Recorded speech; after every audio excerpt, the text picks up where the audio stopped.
Amen. Amen. Amen. Le sang de Jésus. Le sang de Jésus. Le sang de Jésus. Le sang de Jésus. Le sang de Jésus. Le sang de Jésus. Le sang de Jésus. Dans le puissant nom de Jésus, j'ai prié. Amen. Amen. Amen. Bien-aimés dans le Seigneur Jésus-Christ, bonsoir ou bonjour suivant le temps qui se passe là où vous êtes maintenant. Je suis apôtre Focam chrétien du ministère John et Territory Ministry. Je suis votre partenaire de prière habituel et de tout le temps. Amen.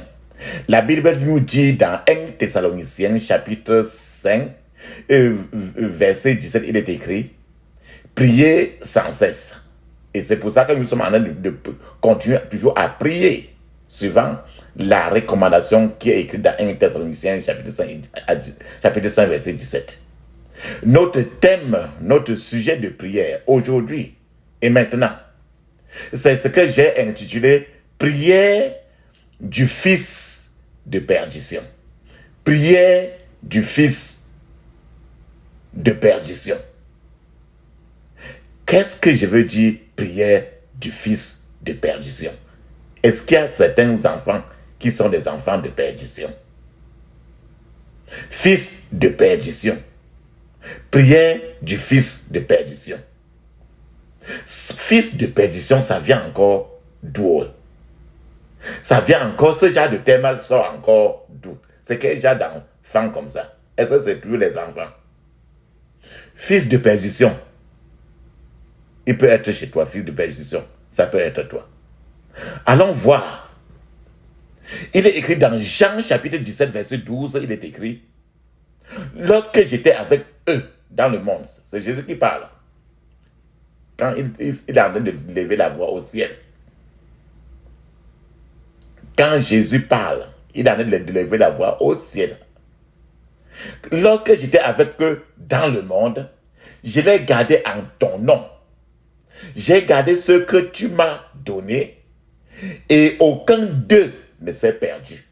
Sinon, le fils de perdition, afin que l'écriture fût accomplie. » Alors, nous voyons le terme « sinon, le fils de perdition ». Il dit très bien, Jésus est en train de prier à Dieu le Père, étant sur la terre. Dans sa prière, il a dit qu'il a prié, il a gardé tout le monde. Même tous les 12 disciples. Mais il y a un seul qui a prié jusque-là. Alors, il y a un seul qui est perdu. Et c'est celui-là qu'il a appelé dans cette écriture fils de perdition. Et il savait déjà prévu que celui-là devait se perdre. On savait déjà. Fils de perdition. Dans 2 Thessaloniciens chapitre 2, verset 3, il est écrit « Que personne ne vous séduise d'aucune manière, car il faut que l'apostasie soit arrivée auparavant, et qu'on ait vu paraître l'homme du péché, le fils de la perdition. » Donc, ici, le Seigneur encore, voilà les deux grands versets dans la Bible qui parlent de fils de perdition. Il n'y a que deux, pas trois. Fils de perdition, encore appelé ici l'homme du péché. Il dit que ça va apparaître. Donc en fait, Jésus fut le premier à utiliser l'expression fils de perdition. Jésus a utilisé pour décrire le sort qui était réservé à Judas Iscariot. C'est Judas Iscariot qui fut autrefois disciple et apôtre du Christ. C'est-à-dire qu'il était disciple, le cercle fermé même. Et apôtre, très rapproché de Jésus. Ce Judas Iscariot fut disciple, premièrement, apôtre du Christ. Il a subi la tragédie du feu éternel. Bien qu'il soit très proche, mais il a subi la tragédie du feu éternel. C'est-à-dire qu'il est en enfer maintenant. Papa, maman, qu'est-ce que nous voulons dire par là? Vous êtes peut-être un chrétien. Mais papa, maman, ne nous laissons pas tromper par le fait que votre salut en tant qu'enfant de Dieu, ne croyons pas que cela, le salut en tant qu'enfant de Dieu, ne croyons pas que cela t'écarte automatiquement de l'horreur de la perdition. C'est-à-dire que ne croyons pas qu'en donnant ta vie à Jésus, en allant à l'église tous les jours, cela garantit une sécurité éternelle. Ce n'est pas un diplôme. Votre salut est conditionnel. Votre salut est maintenu. Votre salut est conditionnel. Notre salut est conditionnel à ce que vous évitiez toujours le péché. C'est-à-dire que tu es aujourd'hui très bien. Dans les 10 minutes, si tu pêches, tu n'es plus dans cette zone. Judas Iscariot était il était plus qu'un simple chrétien. Judas Iscariot était un disciple qui avait tout abandonné comme les autres, toi et moi. Judas Iscariot était un apôtre. Judas Iscariot a eu le privilège d'entretenir une relation personnelle avec le Fils de Dieu, Jésus de Nazareth. Cet homme, Judas Iscariot, faisait partie des 12 privilégiés désignés par Jésus-Christ pour appartenir à un cercle restreint de partenariat et de communication avec Jésus-Christ. Malgré tout cela, il est devenu le fils de perdition, c'est-à-dire qu'il était égaré. Qu'est-ce que la perdition? La perdition, mon frère, ma soeur, papa, est un état irréversible du destin de l'homme. Vous devenez un fils de perdition, surtout en marchant obstinément sur le chemin de la ruine, le chemin de la destruction. Quand vous ignorez les conséquences du péché, et vous ignorez aussi, si vous refusez de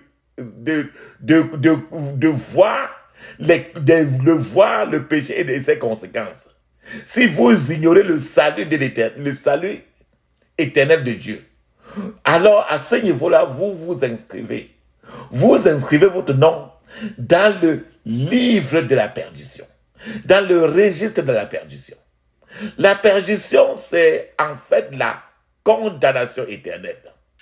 Il n'est pas bien d'en parler. La perdition, comme Judas en a subi, la perdition, c'est la condamnation éternelle. La perdition, c'est s'abandonner à jamais aux confins, s'abandonner totalement aux confins de la colère de Dieu. Que vous soyez chrétien, que vous soyez pécheur, ce sujet est d'une actualité assez brûlante pour notre âme. Papa, maman, frère, soeur, si vous êtes un serviteur de Dieu, homme de Dieu, révérend, ainsi de suite, rappelez-vous que Judas en était un, et peut-être même plus mieux que vous. Si vous êtes suffisamment loin, rappelez-vous que Judas était personnellement oint par Jésus-Christ. C'est-à-dire que c'est Jésus-Christ qui a mis la main sur la tête de Judas, qui a oint Judas. Peut-être que ton nom, c'est une autre personne, un autre homme de Dieu qui t'a oint. Mais Jésus lui-même a oint Judas. Si vous avez un ministère, ou bien une église, ou bien une église dans votre maison, rappelez-vous, papa, maman, que Judas était directement mandaté par Jésus. C'est-à-dire que c'est Jésus qui était le prêtre, le pasteur de Judas. Si Judas est devenu un fils de perdition, contre lequel la porte des miséricordes éternelles a été fermée, ne vous estimez jamais plus haut que vous ne l'êtes là où vous êtes. Si vous êtes un pécheur, vous vous trouvez encore plus gravement face à un châtiment éternel. La repentance et une vie juste, une vie consistante, sont la réponse pour ne pas devenir un fils de perdition. Qu'est-ce que j'appelle un fils de perdition? Comment le reconnaître? Un fils de perdition, le plus souvent continuera toujours à avancer sur le chemin du péché. C'est-à-dire qu'il voit le péché. Il sait très bien que c'est le péché, mais ça ne lui dit rien. Le fils de perdition continuera à avancer sur le chemin du péché. Le fils de perdition dînera avec Jésus-Christ et restera en contact avec tout le conseil des pécheurs. C'est-à-dire que le fils de perdition, c'est celui-là qui est toujours avec le Seigneur Jésus, mais a gardé totalement tous ses amis du péché, tous les lieux du péché. Il est en contact avec l'Église et en contact avec le monde du péché.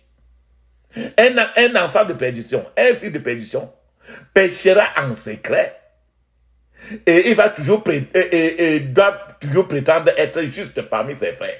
C'est-à-dire que dans le cache-cache, il fait très bien son péché, mais en public, il est très saint. C'est ça le fils de la perdition. Un enfant de perdition est toujours le plus souvent comme un traître. C'est ce que Judas faisait. Un enfant de perdition vendra son salut contre de l'argent, vendra son salut contre une position, par exemple, dans l'église, une position au lieu de travail, une position dans la société. Vendra son salut contre l'honneur qu'il faudrait qu'il reçoive. Vendra même son salut pour des gains matériels. C'est ce que Judas a fait, Judas Iscariot. Et c'est ça que nous décrivons, ça, la position pour que, par là, papa, maman, tu regardes ta position toi-même. Si tu n'es pas sur le chemin de la perdition. Un enfant de perdition, il va sauver les âmes, faire guérir les malades.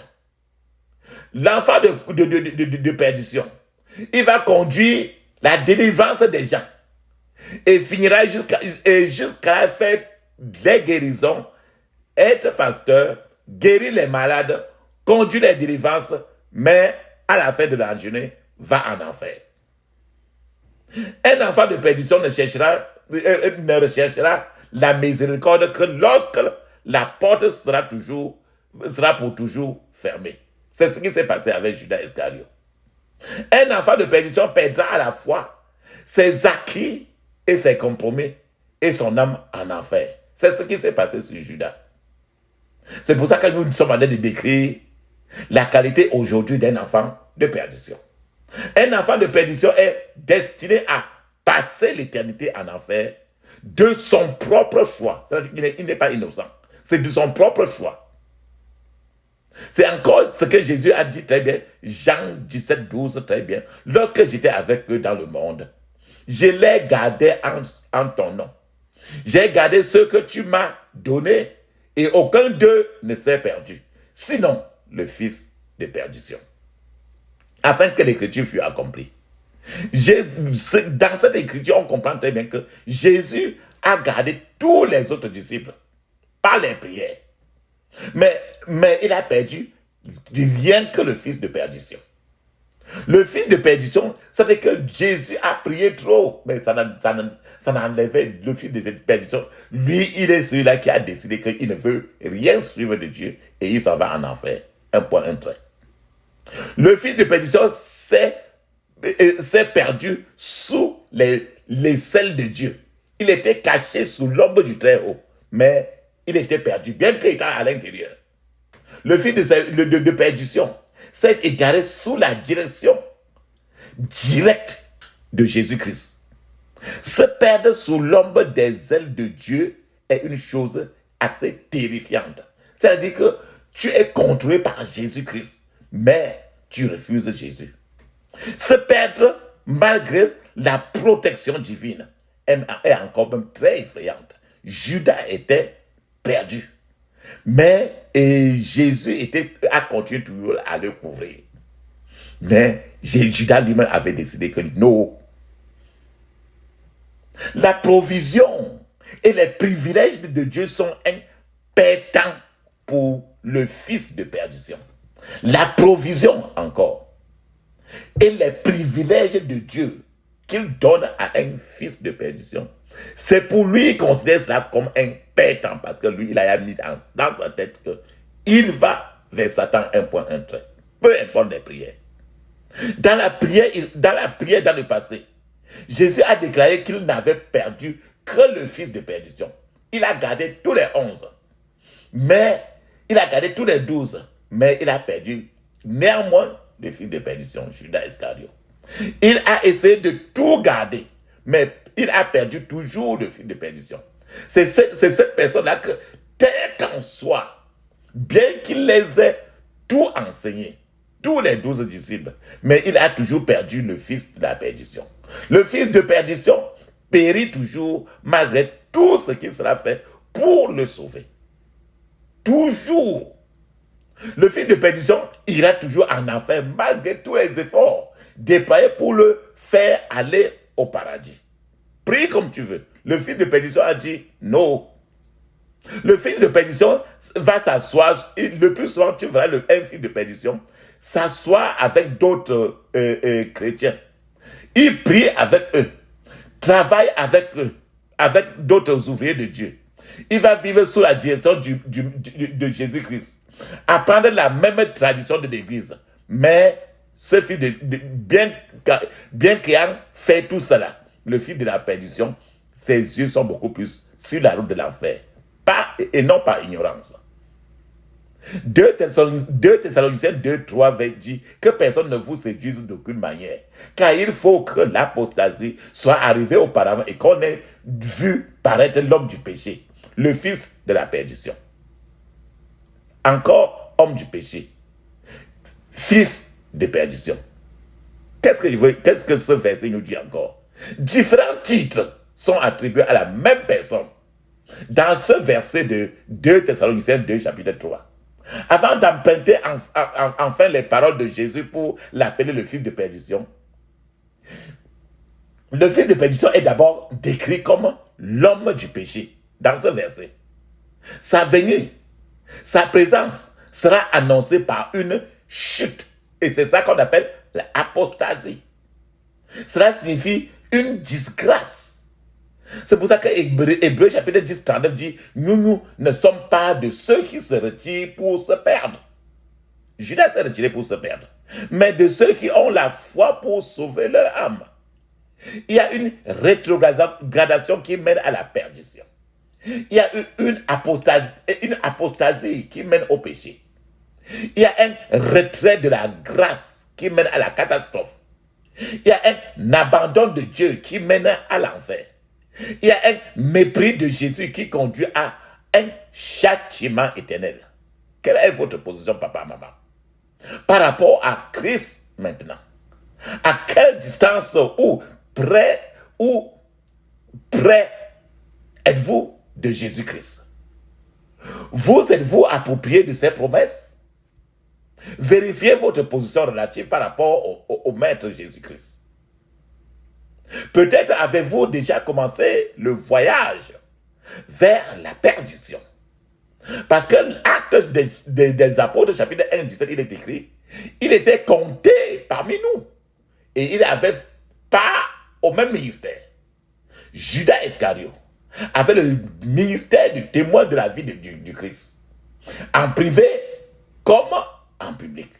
Mais son sort fut remplacé et un autre prit la place de Judas. Le ministère de Judas Iscariot a été confié à un autre. Et la position de Judas Iscariot a été retirée du livre de vie. C'est ça qui est écrit dans Actes des Apôtres, chapitre 1, verset 20.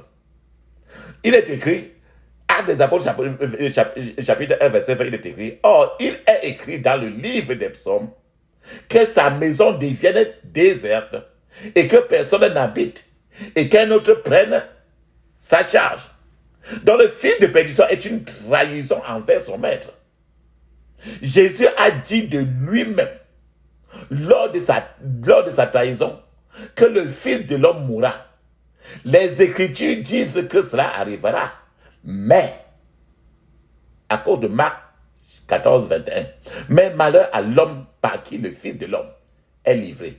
Mieux vaudra pour cet homme qu'il ne fût pas né. En d'autres termes, Jésus a dit qu'il vaut encore mieux ne pas avoir d'enfant plutôt que d'avoir un fils ou une fille de perdition. C'est-à-dire que papa, toi, maman, qui depuis disait que je veux avoir un enfant garçon ou bien je veux avoir une fille. Il y a certains enfants que Jésus lui-même dit que c'est mieux de rester sans enfant que d'avoir un enfant qui est fils ou fille de perdition. L'image de Judas Iscariot. Un homme de Dieu. Je vais vous donner un témoignage. Un homme de Dieu. Il a eu une révélation quelques années passées. Il a dormi cette nuit-là et Dieu lui a dit, oh, je veux t'amener quelque part. Dieu lui a suggéré dans le rêve qu'il voulait l'amener quelque part. Et il a dit à Dieu qu'il était prêt à aller. Dieu l'a pris et il a vu le ciel et la beauté du ciel. Ayant vu le ciel et la beauté du ciel, il ne voulait pas revenir. Mais le Seigneur lui a dit qu'il n'avait pas encore vu tout ce qu'il devait voir. Tout ce que le Seigneur voulait lui montrer.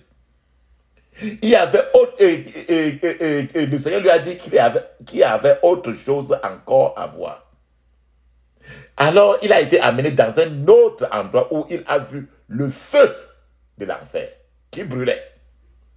Il a vu le feu entrer dans les narines des hommes, dans les narines des femmes et en sortir comme un souffle.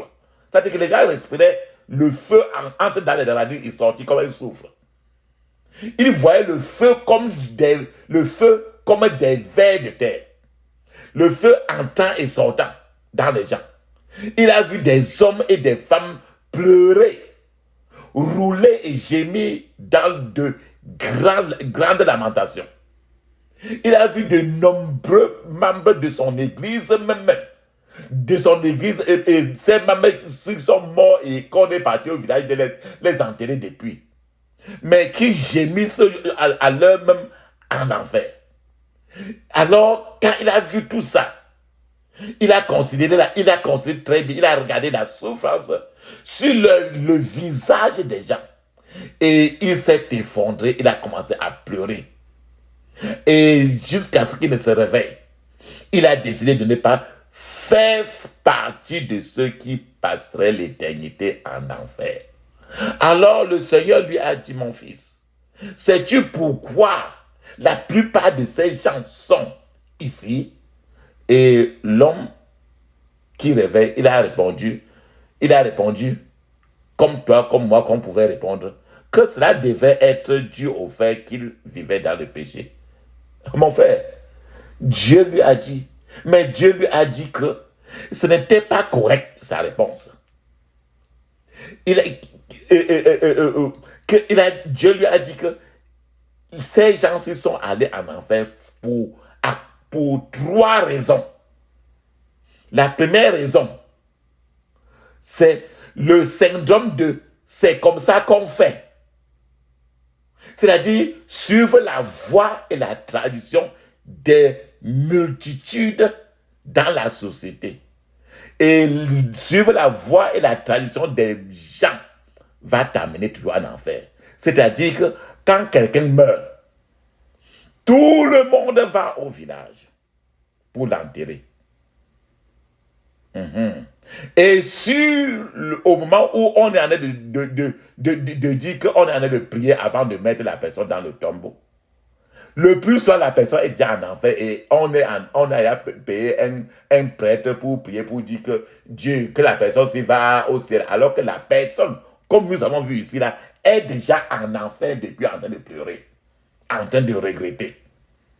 Donc, la première raison que Dieu a dit, c'est le syndrome de c'est comme ça qu'on fait. C'est-à-dire que je fais comme les gens font, comme notre tradition fait, comme dans la société fait. Jésus n'aime jamais cela. La deuxième raison qu'il a donnée au type, c'est que C'est le syndrome de cela n'a pas d'importance. Ce n'est pas grave. C'est que ce n'est pas grave, c'est prendre n'importe quoi à la légère et dire que ça n'a pas d'importance. C'est-à-dire que le péché est léger. La troisième raison, c'est qu'ils ont connu la vérité trop tard. C'est-à-dire qu'ils ont vécu la vérité, mais tard, quand ils étaient déjà en route vers l'enfer. On lui a dit que ce sont les... Et le Seigneur a dit alors à ce type maintenant que ce sont les trois choses qui les ont amenés en enfer. Le feu de l'enfer est la vérité connue trop tard. Le feu de l'enfer, je répète encore mon frère, ma soeur, papa, maman. Le feu de l'enfer est la vérité connue trop tard. C'est la définition même du feu de l'enfer. Tu connais la vérité, mais quand tu es déjà en enfer, ça ne se retourne plus. Si vous ne connaissez pas la vérité sur le salut de votre âme, vous avez peut-être signé certainement le pacte avec la catastrophe. Si vous n'acceptez pas la vérité que vous connaissez maintenant, pendant que nous sommes en train d'expliquer ceci, vous avez peut-être conclu un accord avec l'éternité dans le feu de l'enfer. Je prie pour que quiconque veut devenir pasteur, quiconque veut devenir révérend, bishop, ou n'importe quoi, ou servir Dieu d'une manière générale, que cette personne se voit toujours d'abord montrer l'image d'abord du paradis, comme le Seigneur a fait pour ce frère, et l'horreur de l'enfer aussi, avant d'être jeté maintenant dans le champ du service de Dieu. C'est-à-dire que regardez le coup. Pour que quand le Seigneur te montre l'image du paradis, il te montre maintenant l'horreur de l'enfer. Maintenant, quand tu reviens maintenant pour servir Dieu, quand tu vas prêcher et prier, tu vas prier, tu n'attendras plus que quelqu'un te dise même de prier. Quand tu vas pécher même, c'est-à-dire que si la terre pêche, toi-même tu vas dire, si notre tradition pêche, je préfère être seul. C'est que cet homme va prêcher comme un fou après avoir vu toutes ces choses, l'enfer et le ciel. La raison pour laquelle certains jouent avec des choses d'une gravité éternelle est qu'ils n'ont pas eu la vision du paradis ni la vision de l'enfer. La raison pour laquelle certains observent la magie du serpent est qu'ils n'ont pas vu l'image du paradis. Ils n'ont pas vu l'enfer non plus. La Bible dit dans Ecclésiaste chapitre 1 verset 2. Vanité des vanités, dit l'Ecclésiaste, vanité des vanités, tout est vanité. Papa, maman, si vous voyez le paradis, si vous voyez l'enfer, la gloire du monde disparaîtra à vos yeux très, très tôt. Qu'est-ce que j'appelle la gloire du monde? Les choses de la terre vont disparaître. Ce que les gens apprécient, ce que les gens poursuivent nuit et jour, avec enthousiasme, ça perd de la valeur à tes yeux quand tu vois le paradis et quand tu vois l'enfer sur place. Vous comprendrez les Écritures qui disent vanité des vanités, tout est vanité. Papa, maman, je prends un exemple. Avant, hier, vous étiez allé de courir en disant Dieu, je veux me marier. Dieu, je veux me marier. Dieu, je veux me marier. Maintenant que vous avez un mari, maintenant, et voilà votre visage encore toujours retourné dans les inquiétudes. Votre visage est maintenant encore retourné aux inquiétudes à cause du mariage. Papa, tu ne comprends pas que vanité des vanités encore, tout est vanité. Qu'est-ce que tu cherches? C'est le mari. Tu as le mari. Maintenant, la face.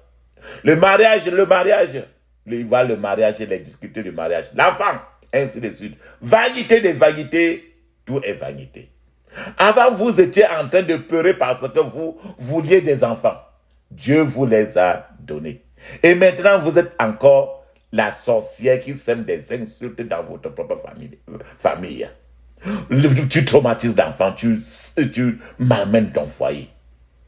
Papa, maman, tu ne comprends pas que la réalité, c'est que tu ne cherchais pas des enfants. Et que c'est au contraire Dieu lui-même qu'il faut chercher. Hier, tu voulais une voiture. Le Seigneur vous a donné peut-être certainement la voiture. Et voilà que les voleurs, les voleurs ont braqué la voiture, ils ont retiré, ils ont pris. Vous aviez soif de l'argent. Dormir sans dormir à cause de l'argent. Mais quand cet argent arrive, vous ne vivez jamais en paix pour en profiter parce que quoi? Que se passe-t-il? Vos enfants eux-mêmes veulent même vous tuer pour arracher cet argent. Maintenant que vous avez obtenu votre diplôme, votre certificat, votre licence, votre baccalauréat, votre certificat dont vous rêviez tant, maintenant que se passe-t-il? Tu ne comprends toujours pas que vanité des vanités, tout est vanité. Vous avez besoin de la lumière des Écritures, papa, maman. Et vous aurez à changer d'attitude pour chercher maintenant rien que le royaume des cieux. Et non quoi que ce soit. Cherchez rien que le royaume des cieux. La façon dont les gens vivent aujourd'hui. Les gens se bousculent, crient et hurlent aux arrêts-bus, dans les lieux commerciaux, dans les bus commerciaux. Tout ceci montre qu'il y a quelque chose derrière tout cela. Et quand vous voyez des prédicateurs, des enseignants de l'évangile transpirer, crier, répandre la parole de Dieu, il y a quelque chose derrière cela. C'est les cris d'interpellation, de rechercher le royaume du ciel. Et tout ce qui est, tout te sera donné. Mais d'abord, le ciel. C'est la raison pour laquelle l'un des passages que je préfère le plus, c'est aller et prêcher l'évangile. L'évangile. L'apôtre Paul a dit dans 1 Corinthiens chapitre 9 verset 16. Car si j'annonce la bonne nouvelle, je n'ai aucune raison de me vanter. Quand on me met la pression. L'apôtre Paul est allé très plus loin encore quand il a dit très bien, malheur à moi si je ne prêche pas l'évangile. C'est le langage des hommes qui ont vu les images du ciel. Ils ont vu maintenant l'enfer. Maintenant, ils ont décidé que, car si je n'annonce pas la bonne nouvelle, je n'ai aucune raison de me vanter parce que je sais ce que l'enfer est. J'ai vu l'enfer, ce n'est pas quelque chose dans lequel il faut prendre comme si c'était un rêve. Et Dieu ne joue pas. Satan non plus ne joue pas. Qu'est-ce que la perdition, papa, maman? La perdition, c'est la ruine. Quand tu dis enfant de perdition, c'est un enfant qui s'en va vers une ruine éternelle. La perdition, c'est la perte. Jésus a dit que je n'ai perdu personne, sauf l'enfant de la perdition. Donc, il a perdu. Il a perdu cet enfant-là, qui était Judas Iscariote. Mais Judas Iscariote lui-même a choisi. Il a choisi. Parce que Jésus a passé tout le temps à prier pour le régner. La perdition, c'est la destruction éternelle. La perdition, c'est la condamnation éternelle. Cela signifie la mort. Cela signifie le châtiment éternel. La perdition, c'est le contraire du salut. La perdition, c'est l'étape finale d'une ruine complète. C'est-à-dire que c'est la perdition, ça commence très loin. Le niveau perdition, ce n'est que la fin d'une ruine. Donc c'est une ruine qui a commencé depuis. Rappelons le de Judas. Décrire quelqu'un comme un fils de perdition, papa, maman, est très horrible. L'expression de fils de perdition n'est utilisée que pour décrire deux personnes dans la Bible. Il y a premièrement Judas Iscariote et l'Antéchrist. Je vous ai donné deux versets au début. Judas Iscariote et l'Antéchrist. Le récit de Judas Iscariote a été lu dans Jean chapitre 17 verset 12 Et le verset de l'Antéchrist, comme je l'ai dit au départ aujourd'hui, c'est dans 2 Thessaloniciens chapitre 2, verset 3. Quand tu mets un petit regard sur la vie de Judas, ce regard vous donnera une image plus claire d'un fils de perdition. L'exemple du caractère de Judas, c'est l'exemple d'un fils de perdition, c'est-à-dire de quelqu'un de perdition. Jésus, par exemple, comme toi, tu as des enfants, ou tu n'as pas. Disons, par exemple, que tu as des enfants. Jésus avait 12 enfants, 12 apôtres, un père qui a 12 enfants. Mais Jésus a prié toute la nuit, un père qui a prié toute la nuit, pour que Judas soit compté parmi les 12. Mais Judas jouissait de l'autorité et du titre d'apôtre. Comme aujourd'hui, tu vois plusieurs frères et sœurs qui jouissent de l'autorité et du titre qui leur est donné dans les ministères. Même lorsque Judas était sur le chemin du malheur, je vous ai dit que la perdition, c'est l'état final, la ruine finale. Même lorsque Judas était sur le chemin du malheur, c'est-à-dire que l'un des enfants est même sur le chemin du malheur. Le Maître Jésus-Christ était toujours en prière pour sortir Judas de ce chemin de malheur. C'est-à-dire qu'un enfant, à tous les carrefours, son père est toujours en train de prier pour le sortir, mais l'enfant a décidé. Quelqu'un a peut-être intercédé pour que vous aussi, vous soyez sauvés pour être sortis du chemin du malheur. Votre maintien peut-être dans le Seigneur peut être le résultat de la prière de quelqu'un d'autre. Mais c'est Dieu seul qui sait la personne. Que personne n'en prenne la gloire. Mais l'Écriture nous avertit dans 1 Corinthiens chapitre 10 verset 12, il dit: ainsi donc que celui qui croit être debout prenne garde de tomber. Si toi tu es pasteur ou quoi que ce soit et que tu crois être que tu crois être debout, fais attention de tomber à cause du péché. Vous ne tenez pas une pièce, vous ne devez pas tenir une pièce d'or dans votre main et commencer à lancer en haut, en bas, lancer en haut, jouer avec l'or. Si c'était une saleté, tu pouvais jouer ou jeter. Mais tu ne dois pas arrêter l'or en main. Comme Judas était dans le cercle le plus privilégié de Jésus. Mais il jouait. Si vous faites cela, vous finirez par la perdre de cette pièce. Judas a été choisi après les prières. On n'a pas nommé Judas seulement. C'est-à-dire qu'il y a des pasteurs, les gens de Dieu qui ont été choisis et que c'est Dieu lui-même qui a choisi. Judas a été choisi parmi les 12 après des prières, donc Dieu lui-même. Judas fut envoyé comme l'un des 12 à qui Jésus dit: voici, je vous donne le pouvoir de marcher sur les serpents et les scorpions. Judas marchait sur les serpents et les scorpions. Lorsque l'œuvre s'est développée et que Jésus a envoyé ses disciples par 2, Judas, quand Jésus a commencé à envoyer les disciples, et non par 12, mais cette fois-ci par 2, Judas Iscariote était parmi eux aussi qui partaient aussi, il partait aussi avec quelqu'un par 2. Toujours dans l'église. Judas est sorti avec d'autres pour guérir les malades. Judas était parmi ceux-là qui guérissaient les malades. Judas était parmi ceux-là qui ressuscitaient les morts. Judas était parmi ceux-là qui étaient en train de purifier les lépreux. Judas Iscariote était parmi ceux-là qui étaient en train de prêcher l'évangile. Papa, maman, qu'est-ce que je veux vous dire? Beaucoup de chrétiens aujourd'hui sont très loin d'atteindre même le niveau de Judas Iscariote en matière de miracles, en matière de signes et de prodiges. Avant d'aller à la perdition, Judas a atteint un point, un niveau spirituel que beaucoup d'entre nous aujourd'hui n'ont pas encore atteint. Cet homme, Judas Iscariote, accompagnait Jésus partout. C'est-à-dire que tu es partout avec Jésus-Christ. Cet homme, Judas Iscariote, voyait le caractère et la puissance de Jésus. Il n'était ignorant à rien. Il a entendu Jésus enseigner. Judas a entendu dire qu'il est le Messie à venir.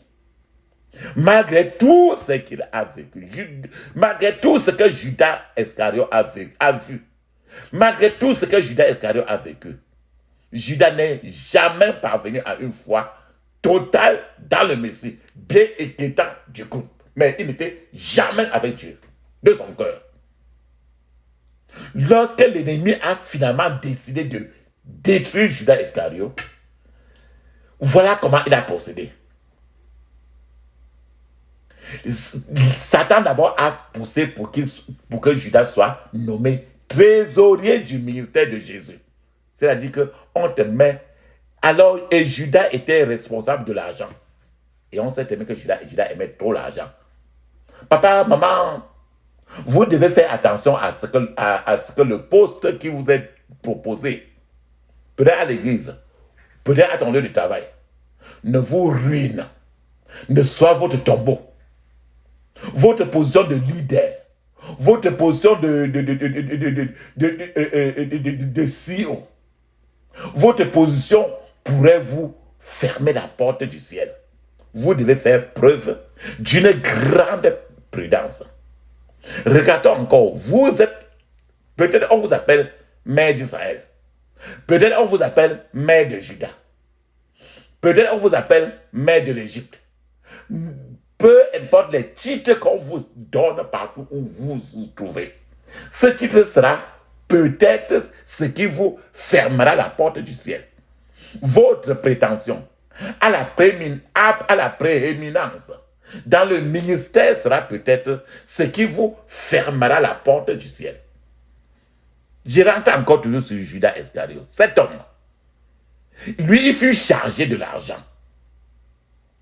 Et c'est un peu comme si tu donnes la viande aux chiens de garder. Le diable est un expert planificateur.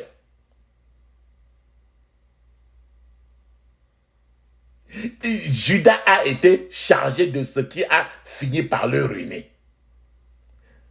L'église a envoyé, je vais vous donner par exemple, il y a une église qui a envoyé un homme d'aller exercer son ministère dans une zone. Et quelqu'un dans cette zone-là a écrit à l'église, aux gens de l'église pour leur dire de faire très attention parce que la personne que le frère était en train de faire, de tenir, de faire des conseils ministères, dans les conseillers ministériels de cette personne, les gens que le type était en train de faire, d'exaucer n'étaient que des femmes. Cela voulait dire que l'homme lui-même qui était en train de tenir le ministère n'était pas sauvé sexuellement. Il n'était pas libéré du monde des eaux. L'ennemi a un moyen de poursuivre quelqu'un. Satan se concentrera toujours sur les domaines où il sait que vous tomberez sûrement. C'est pour ça que Satan l'a fait à Judas. C'est Judas qui s'était plaint du fait que oindre les pieds de Jésus avec l'huile de grand prix était du gaspillage. C'est Judas Iscariot qui a dit que cela que cela vaudrait mieux d'utiliser cet argent-là pour prendre soin des pauvres. Alors que Judas lui-même démontrait par là combien de fois il avait un esprit de cupidité. La Bible dit dans Jean chapitre 12, verset 6, il dit que Judas disait cela non parce qu'il se souciait des pauvres, mais parce que Judas était un voleur. Et comme il tenait la bourse, il prenait ce qu'on y mettait. Donc même dans l'église, Judas d'abord était un voleur. Et l'un était beaucoup plus riche sur l'argent. Et l'ennemi a fait tout pour mettre Judas maintenant trésorier. C'est-à-dire qu'il a dit que chien, tu deviens gardien de la viande là. Il a dit que chat, sois en train de garder maintenant tous ces souris-ci. Lorsque Jésus entra dans Jérusalem, par exemple, avec le cri de Hosanna, Quand Jésus est entré dans Jérusalem avec le cri de louange, les pharisiens furent envieux et ces pharisiens voulaient tuer Jésus. Ils n'ont pas pu. Les mêmes pharisiens voulaient tuer Lazare. Tu te rappelles du pauvre Lazare. Les mêmes pharisiens voulaient tuer Lazare parce qu'ils avaient découvert qu'il gardait son témoignage selon lequel Jésus est le Fils de Dieu. Ils n'ont pas pu. Dans leur plan pour attaquer, pour attraper et tuer Jésus, ces pharisiens avaient besoin d'un traître. Ils avaient besoin de quelqu'un qui n'est pas totalement avec Dieu, mais dans le cercle de Jésus. Judas Iscariote s'est présenté devant eux comme une proposition efficace pour les pharisiens. Judas a commencé à chercher alors un moyen de trahir Jésus. Le maître, Jésus-Christ, a fait tout pour empêcher Judas d'entrer dans cette servitude, cette condamnation éternelle. Quand Jésus et les 12 disciples se sont assis pour souper, Jésus a dit, l'un de vous me trahira ce soir. Voilà les termes. Les disciples se sentaient concernés, ils se mirent à demander l'un après l'autre. Mais c'est moi. Quand c'est arrivé le tour de Judas, Jésus n'hésita pas à lui dire qu'il était le traître. C'est-à-dire qu'il a dit directement en public. Et le dire en public, c'était suffisant pour interpeller Judas ouvertement et le mettre en garde. Mais Judas, au contraire, a accepté cette déclaration. Et quand il a accepté cela, Satan est entré directement dans Judas. Maintenant, à ce niveau-là que les affaires ont commencé. Le marché entre Satan et Judas a commencé, le marché d'argent. Je veux que vous sachiez, papa, maman, que le diable est entré dans cet homme, Judas, en présence de Jésus. Pas loin, en présence de Jésus. En présence de Jésus. Tu devais dire que, mais pourquoi Jésus a empêché?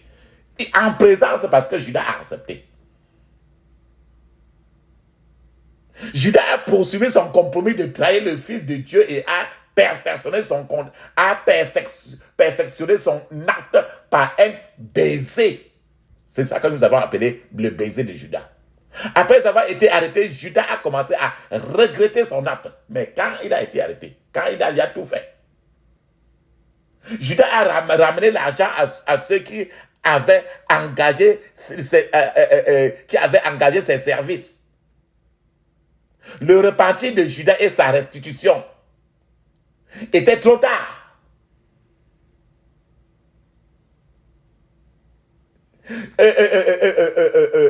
Les pharisiens lui ont seulement dit à Judas que l'affaire était terminée et qu'il n'avait plus besoin de la restitution. Judas a trahi le Fils de l'homme par un baiser. Judas a perdu les gains du marché. L'argent même là, qu'il a pris même. Qu'est-ce qu'il a fait avec? Rien. Judas a perdu les gains du marché en jetant l'argent. Son voyage, le voyage de Judas vers la perdition, s'est terminé lorsqu'il s'est pendu lui-même.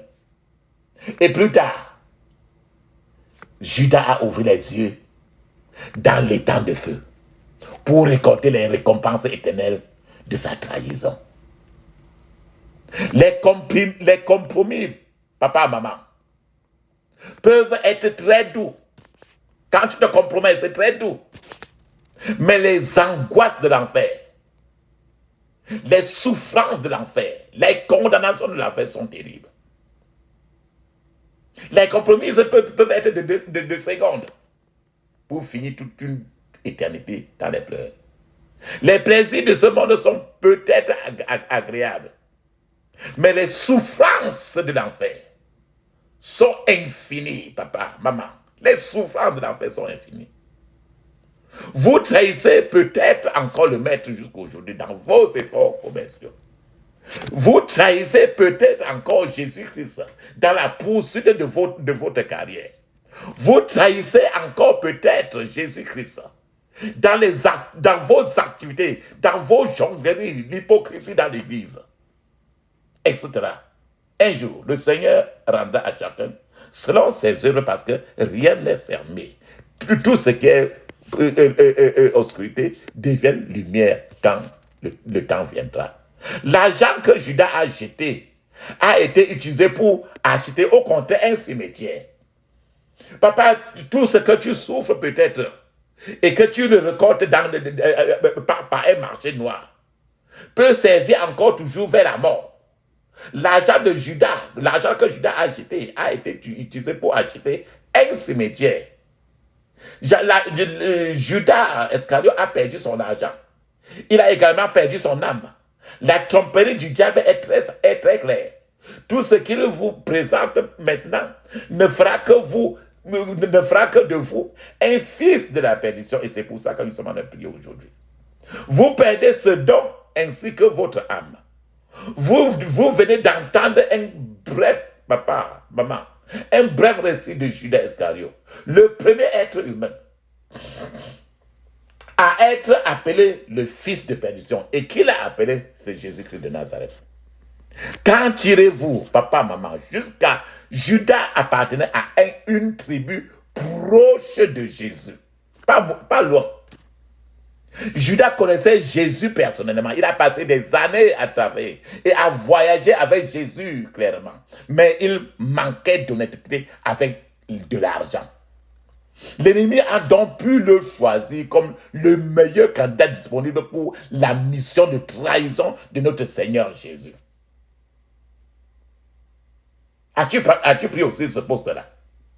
Tout le pouvoir et l'autorité que Judas avait exercé dans le passé n'avait plus aucune signification parce qu'il a fini en enfer. Son dossier, le dossier de Judas Iscariot, devant Dieu a été effacé. Le nom de Judas Iscariot a été changé du livre de vie de l'agneau à celui de la mort. C'est pourquoi votre objectif principal, devait être de savoir comment aller au paradis et non choisir la route de la condamnation éternelle. Vous n'obtiendrez une récompense pour votre travail que si vous parvenez enfin au paradis. Enfin au paradis. C'est la fin qui justifie les moyens. Ce n'est pas le milieu de la route. Judas était probablement le plus grand exemple biblique d'opportunité et de destin gaspillé. Le nom de Judas, papa, maman, est tellement synonyme de honte aujourd'hui que personne ne veut donner à son enfant le nom de Judas Iscariot. S'il n'avait pas fait cela, regarde comment, s'il n'avait pas fait des choses pareilles, la Bible peut-être aurait probablement eu un évangile selon Saint Judas. Mais tout ce qui reste en sa mémoire maintenant, ce n'est que ce qu'on appelle le chant de sang. C'est ce qui est écrit dans Matthieu 27, verset 8. C'est pourquoi ce chant a été appelé chant du sang. Chant du sang. Jusqu'aujourd'hui. Il existe aujourd'hui, papa, maman, de nombreux fils et de nombreuses filles de perdition dans ce monde-ci. Malheureusement, des fils et des filles de perdition sont également présents même dans les églises aujourd'hui. Certaines personnes ne veulent même pas que Jésus vienne maintenant parce qu'elles savent qu'elles ne sont pas prêtes à recevoir Jésus. Mais Jésus le dit très bien. Jésus viendra à un moment inconnu de tout être humain. Qui est enfant de perdition? La question se pose encore. Qui est enfant de perdition? Au moment où nous sommes en train de décrire l'enfant de perdition, regardez si vous êtes quelque part dans votre privé enfant de perdition. Qui est enfant de perdition? Enfants de perdition sont des élus. Rappelle toujours la position de Judas. Iscariote, sont les élus, mais ceux qui ne sont pas sauvés. Un simple regard sur vous qui portez l'aura spirituelle d'un choriste. Un simple regard sur vous qui portez l'aura spirituelle d'un responsable de l'église de maison, d'un prédicateur, d'un pasteur, d'un GO, d'un CO, d'une femme leader, d'une femme responsable de groupe de prière. Un simple regard en ça est une preuve que vous avez été choisi. Mais si tu n'es pas sauvé, tu es un enfant de perdition. Un enfant de perdition est celui-là. C'est celui-là qui a été choisi, mais qui préfère être un ustensile d'un usage méprisable. Un enfant de perdition est un faiseur de miracles, non sauvé. Judas faisait des miracles, mais il n'était pas sauvé. Un enfant de perdition est un pasteur, un ministre de délivrance, un homme de Dieu, un référent, mais non sauvé. Si vous regardez la Bible de certains pasteurs, hommes de Dieu ou femmes de Dieu, au lieu de rencontrer des tracts d'évangélisation, vous trouverez toujours des cartes gratuites d'hommes d'affaires. C'est-à-dire que tout ce qui est plus proche de son cœur, c'est l'argent. C'est le matériel. Regardez un peu, par exemple, l'annuaire téléphonique de nombreux hommes de Dieu pasteurs. Vous y trouverez des lignes où ils peuvent plus gagner de l'argent. Parce que ce qui est dans la tête est beaucoup plus l'argent et non le royaume du ciel, et non Jésus lui-même. Un enfant de perdition est quelqu'un qui occupe une position très importante. Une position très importante dans l'église, mais qui est très loin du ciel. Ceux qui chantent et parlent du ciel, mais qui en sont loin, sont des enfants de perdition. Vous chantez que personne ne devrait prendre la peine de vous chercher en Égypte. Alors que l'Égypte est vraiment votre demeure, votre maison. Vous êtes à ce niveau-là un enfant de perdition. Un enfant de perdition est celui qui suit l'exemple des rétrogrades. Il rétrograde parce que d'autres rétrogradent. Nous avons attiré l'attention de ne pas faire ce que les autres font. Amen. Un enfant de perdition continue à trébucher sur la route qui mène au malheur. Un enfant de perdition est l'arbre solide de la maison de Dieu, qui est déjà en train de tomber, mais qui semble toujours debout. Qui est un enfant de perdition? Un enfant de perdition, c'est quelqu'un qui, dans les archives du ciel, est une étoile du matin, mais qui est tombé de la porte du ciel. Qu'est-il arrivé à l'esprit de prophétie qui était sur vous et qui a disparu maintenant? Qui a volé cela de votre vie? Qu'est-ce que vous êtes en train de faire pour reprendre vos possessions perdues, vos possessions volées? Si vous ne faites rien, vous êtes un enfant de perdition. Un enfant de perdition est une pièce perdue, une pièce perdue. Mais dans la maison de Dieu, comme Judas était une pièce perdue, au milieu dans le groupe de Jésus de Nazareth. Laissez-moi vous expliquer davantage. La Bible nous parle de trois objets perdus. La Bible nous parle des brebis perdues. La Bible nous parle d'une pièce, de pièces perdues. Et la Bible nous parle de l'enfant prodige, qui est l'enfant perdu.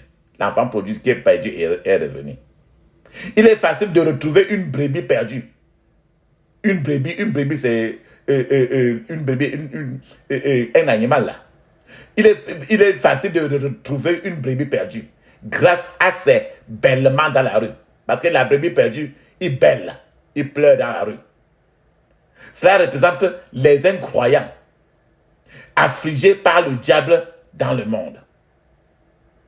Mais quand quelqu'un est une pièce perdue, il est très difficile de la récupérer. Une pièce peut être perdue dans ta propre chambre et rester là pendant un an sans être retrouvée. Vous pouvez balayer la chambre avec beaucoup de coups de balai, mais aucun coup de balai ne touche la pièce perdue. Beaucoup sont dans l'église, perdus dans l'église.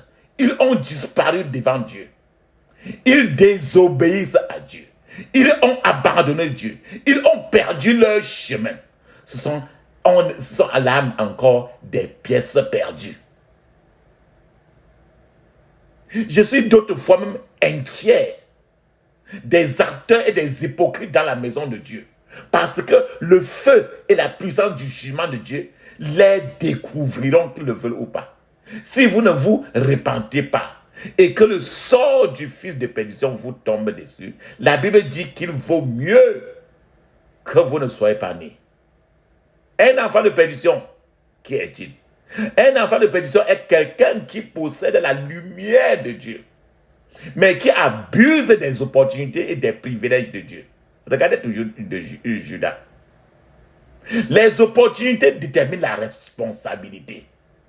Si vous frappez sur votre conjoint, ou toi, par exemple, madame, tu continues toujours à maudire et insulter ton mari, vous êtes enfant de perdition. Si vous vous reposez sous l'homme, du Tout-Puissant, et que vous abusez ses privilèges, vous êtes un enfant de perdition. Un enfant de perdition, c'est quelqu'un qui a été élevé en contact avec l'évangile, mais qui n'est pas vraiment chrétien.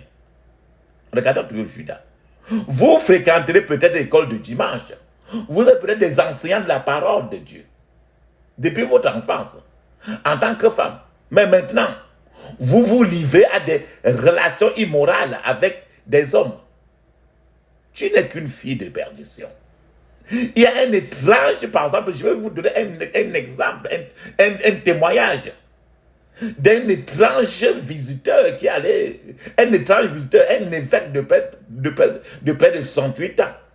Il voulait que son ami pasteur prie pour lui et lui donne la manière pour qu'il va prier pour tuer sa femme. Et son ami pasteur lui a demandé que, mais pourquoi tu me dis de prier et tu me demandes encore la manière de prier, de comment je vais faire que je te donne la manière que tu vas prier pour que ta femme meure. Il a dit que sa femme était une folle, que sa femme est une folle sorcière. Et maintenant, son ami pasteur a demandé, l'ami pasteur de cet évêque lui a demandé que, mais qu'est-ce qui s'est réellement passé pour que tu appelles ta femme folle sorcière? Alors le type a répondu que sa femme a eu à lui faire des incantations. Et que maintenant, il est devenu impuissant à cause des incantations de sa femme. Alors son ami pasteur vraiment a dit que la femme avait...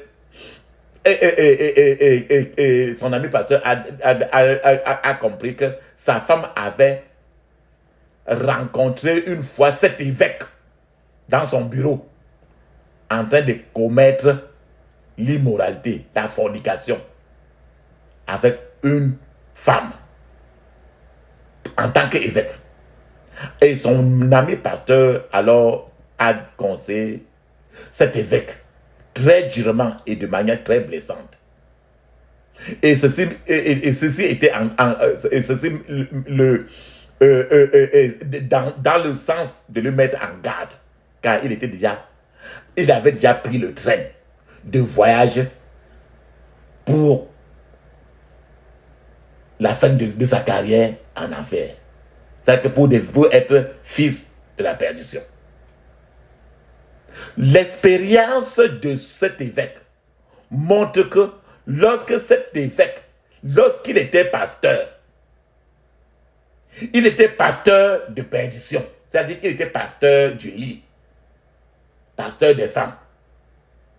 Lorsqu'il est devenu évêque, il était évêque de perdition, donc évêque des femmes.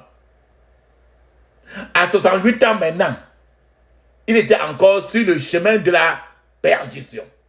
Papa, maman, peut-être tu es encore déjà sur le chemin de la perdition. C'est la raison pour laquelle la Bible dit, celui qui pense être debout doit prendre garde à ne pas tomber. Prends garde à ne pas tomber parce que celui-ci, cet évêque, est évêque de perdition. Le Seigneur ne le connaît même pas. Votre vie est toujours ouverte devant Dieu. Chaque seconde de votre vie.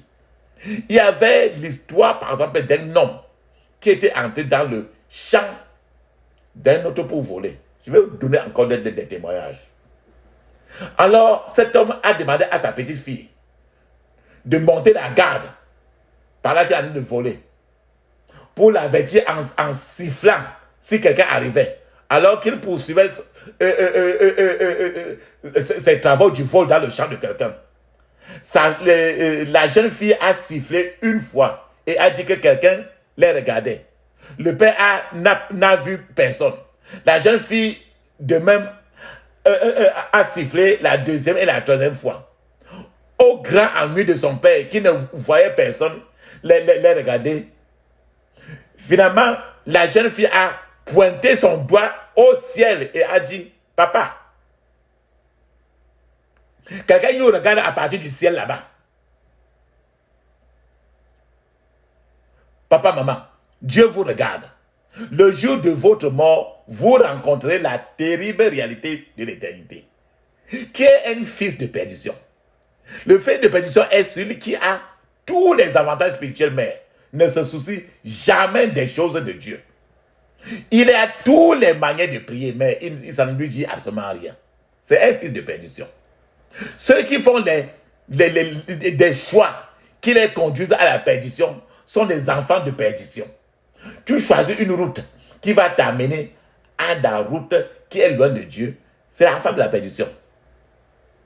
Ils n'ont jamais su que le péché ne produit pas ce qu'il promet.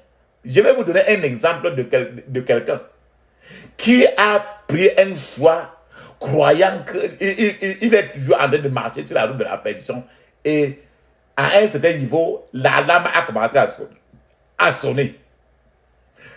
Les enfants de perdition sont ceux qui coopèrent avec Satan. Judas coopérait avec Satan. Cet évêque qui fait la fornication toujours dans son bureau coopère totalement avec Satan. Un jour, par exemple, une femme a appelé son pasteur au téléphone. Et cette femme-là était en train de pleurer amèrement. Elle voulait que son pasteur l'aide dans la prière. Le problème de la femme était la suivante. La femme a dit à ce pasteur-là qu'elle était une femme d'affaires, une entrepreneur, qui avait promis à Dieu de ne plus jamais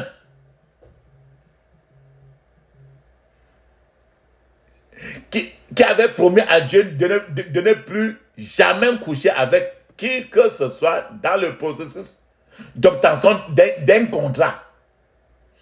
Elle était si résolue quand elle décidait ainsi à ce sujet qu'elle a dit à Dieu même que si jamais elle recommençait cela, Dieu devait la tuer. Elle a donné l'ordre que si je couche encore avec quelqu'un avant d'avoir le contrat, tue-moi. Alors, elle a appelé maintenant ce pasteur. Elle voulait que l'homme prie pour elle parce qu'elle n'avait pas tenu sa promesse. Elle venait de finir une fornication pour avoir le contrat qu'elle voulait à tout prix. Quelqu'un associé au Christ, mais qui n'est pas vraiment pas sauvé, est un enfant de perdition. Dans une église, il y a des portiers de perdition. C'est-à-dire que les gens qui sont à la porte et t'amènent venant et t'amènent pour te monter la place où tu dois t'asseoir dans l'église. Mais ils sont là, mais ils collaborent beaucoup plus avec le monde satanique. Dans une église, on peut citer des portiers de perdition. Il y a des choristes de perdition. C'est-à-dire que plus on fait la chorale, mais la chorale est beaucoup plus. Tout ce qui est dans le cœur, c'est lié à Satan lui-même. Jésus n'a rien à voir dedans. Il y a des pasteurs, des évêques, des hommes de Dieu, des révérends de perdition. Les enfants de perdition sont ceux qui franchissent tous les obstacles de Dieu, mais sur leur chemin pour les empêcher de pécher.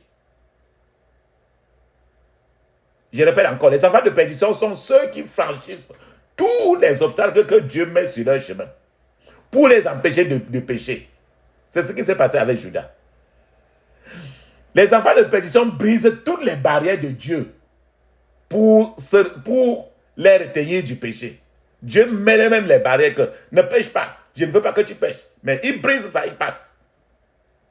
Parce qu'ils disent que ce n'est rien. Ceux qui regrettent sans se repentir sont toujours des enfants de perdition. Ils regrettent, mais ils ne se repentent pas. Judas avait un ministère, mais pas de repentance. Judas avait un service, mais pas de salut. De nombreux criminels, par exemple, qui sont même en prison maintenant, incarcérés aujourd'hui, sont tristes, non pas parce qu'ils se repentent de leurs actes commis et qui les a amenés en prison, mais parce qu'ils sont arrêtés seulement. Mais ils ne regrettent rien. Si Jésus a frappé à votre porte et que vous refusez d'ouvrir aujourd'hui, vous êtes certainement un enfant de perdition. Ceux qui recherchent simplement les mains de Jésus, c'est-à-dire que l'argent, et non la face de Jésus, sont des enfants de perdition. Les enfants de perdition se soucient toujours de ce qu'ils peuvent recevoir de Jésus et non ce qu'ils vont apporter à Jésus. Encore une question. Qui est un fils de perdition? Qui est un fils de perdition? Celui qui rejette la correction du Saint-Esprit. Si vous continuez à mépriser le doux avertissement du Saint-Esprit, un temps viendra où le Saint-Esprit lui-même ne vous parlera plus. À ce moment-là, la perdition s'est déjà installée. Un fils de perdition siégera sous les soins des prédicateurs les plus ouins, mais il restera intact et insensible. La parole de Dieu ne le touchera jamais. Quelqu'un qui ne s'effondre jamais pour pleurer parce qu'il a commis un péché est toujours un enfant de perdition. Les enfants de perdition sont des personnes avides d'argent. Les enfants de perdition servent Dieu pour de l'argent. Les enfants de perdition chantent des louanges, adorent, mais ils ne prient jamais. Ils n'aiment pas la prière. Ils peuvent courir toute la terre pour l'argent. Le culte des enfants de perdition ne vient pas du cœur. Le culte des enfants les enfants de perdition ont peu ou pas de contact avec Dieu. Après avoir quitté les services, certains enfants de perdition viennent à l'église quand ils le souhaitent, pas parce qu'ils cherchent réellement la face de Jésus. Les enfants de perdition sont ceux-là qui lisent la Bible pour prêcher aux autres et non se prêcher. Tels sont les enfants de perdition. Ceux qui ont arrêté de servir Dieu et sont en colère contre Dieu sont des enfants de perdition. Les enfants de perdition, ce sont ceux-là qui accusent Dieu parce qu'il n'a pas fait ce qu'il attendait de Dieu. Si vous adorez dans une église qui croit clairement à la Bible, mais que vos parents, vos semblables, depuis que vous faites la rien, personne ne peut pas voir des changements dans votre vie clairement. Vous êtes toujours en colère. Vous êtes toujours en train de faire les choses du monde, qui amènera toujours à quelqu'un du monde même à se poser comme si c'est ça l'église, je n'aimerais pas partir là-bas. À ce niveau, soyez rassurés que juste sur le couloir de la terre promise, vous êtes déjà un agent de perdition. Il y a un endroit de pleurs. Papa, je vais vous citer un certain nombre de choses. Il y a un endroit de pleurs et de grincement dedans. Il y a un endroit connu sous le nom d'abîme des ténèbres. Il existe un endroit dans la Bible connu sous le nom de ténèbres du dehors. Matthieu 8, 12. Il existe un endroit connu comme un lieu de chagrin. Il existe un endroit où le feu ne s'éteint jamais. Où il n'y a ni repos, ni jour, ni nuit. Il y a un endroit où les vers, V-E-R-S, ne meurent pas. Il existe un lieu de destruction éternelle. Il existe un lieu de mauvais souvenirs et de regrets. Il existe un lieu de désespoir et de souffrance. C'est là que finiront les enfants de perdition. Bien-aimé, papa, maman, daddy, tu dois être plus sérieux comme moi aussi. Environ 120 000 personnes meurent chaque minute. Pendant que tu es en train de l'enterrer au village et tu dis Seigneur, reçois-le, il a donné sa vie à Jésus, la personne est en train de crier de regret dans l'enfer total.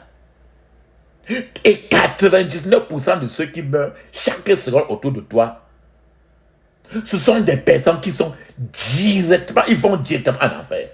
Directement. Peu importe tes prières que tu as embauché tous les pasteurs de la terre au moment de l'enterrement pour dire Dieu prend celui-ci, prend celui-ci. Dieu ne regarde même pas l'autre là.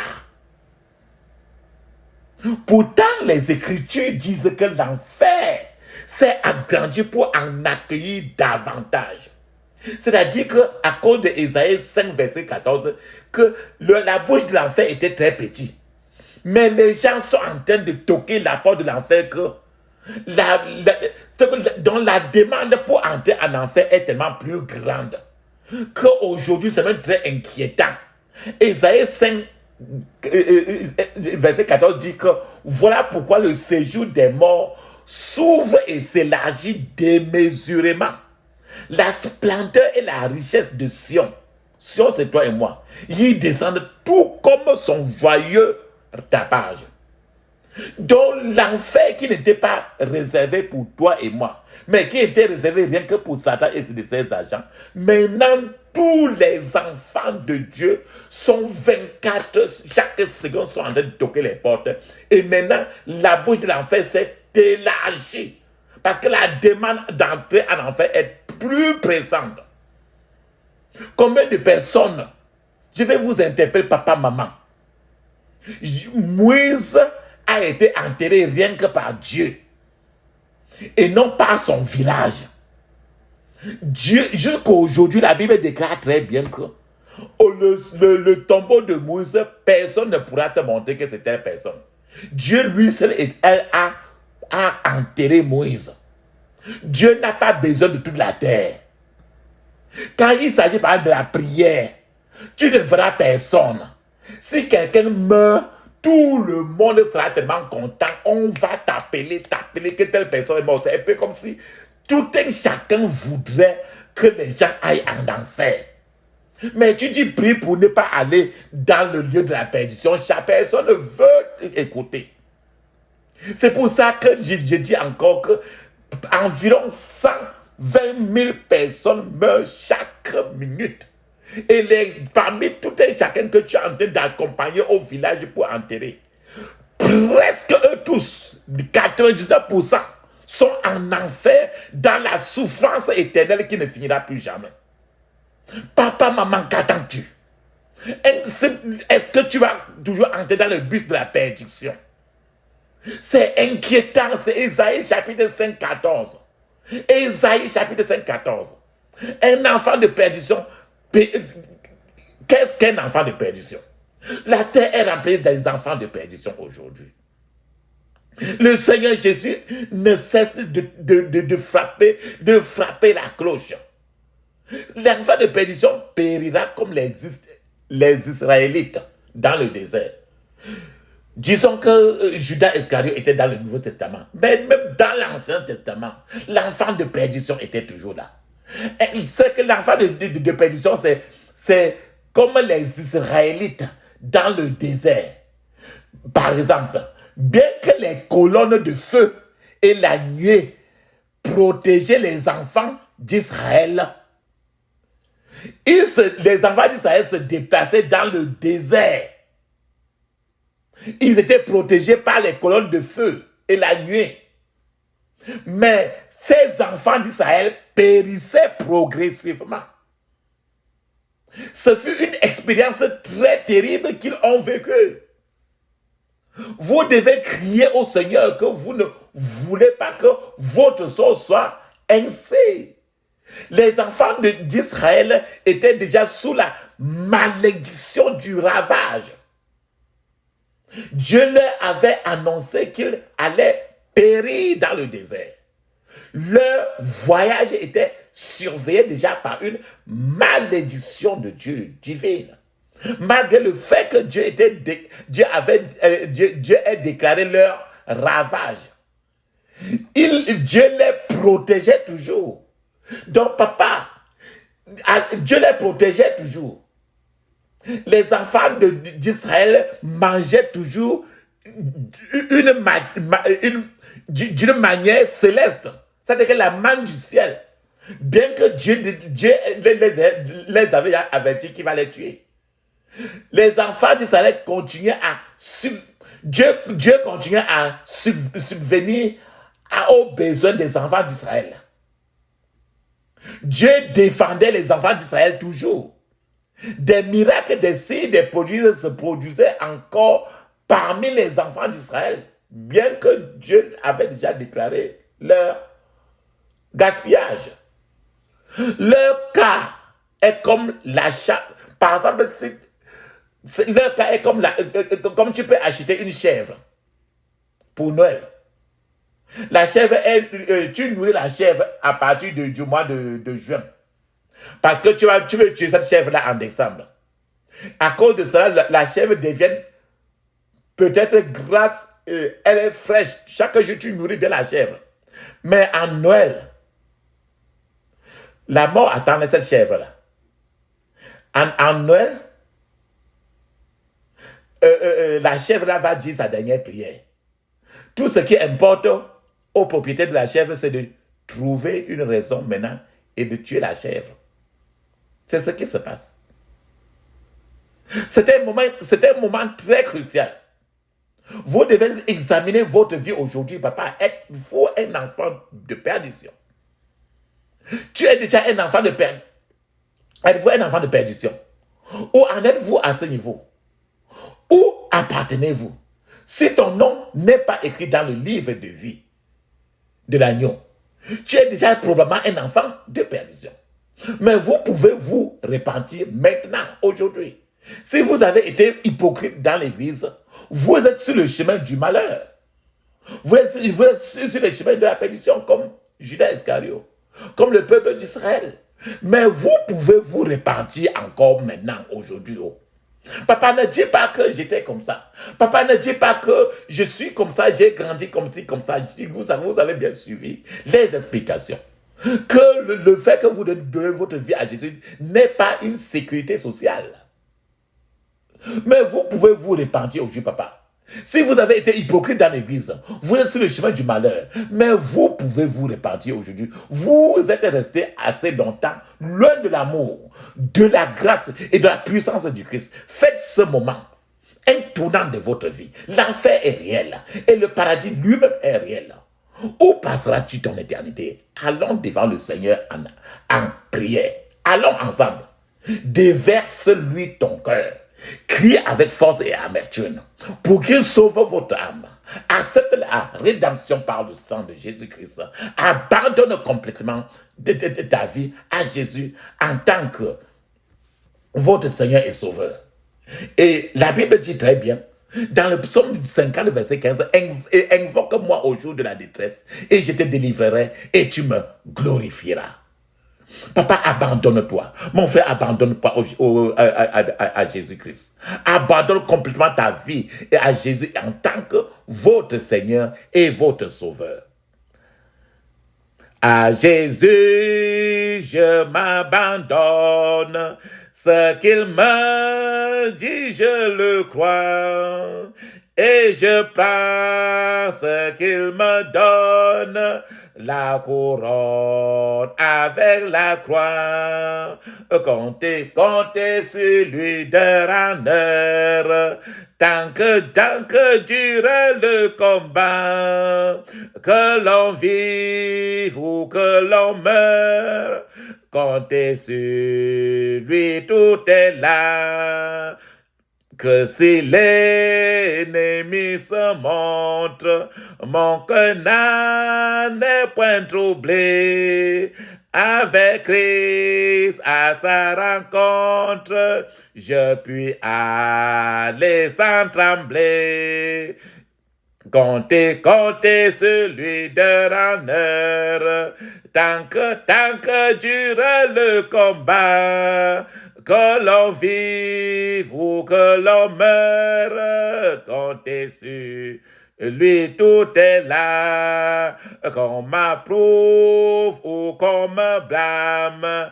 Et demain comme aujourd'hui, je ne veux quoi qu'on réclame, jamais compter que celui, compter celui d'heure en heure, tant que dure le combat, que l'on vive ou que l'on meure, compter sur lui, tout est là.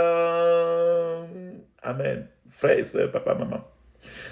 Avant de commencer, papa, maman, prends le temps maintenant. Tu mets l'huile d'onction sur ta tête. Tu prends une cuillère à café d'huile d'onction. Que tu rinces bien ta bouche, ta langue et tes lèvres. Pour quelques secondes, tu laisses un peu dans ta bouche pour quelques secondes, puis tu avales. Et mets-toi maintenant, tu mets l'huile d'onction sur ton nombril.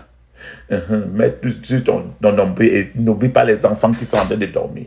Le chemin de la perdition n'est pas pour toi, ce n'est pas pour tes enfants.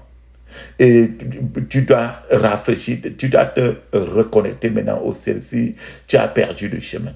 Maintenant, ferme tes yeux spirituels.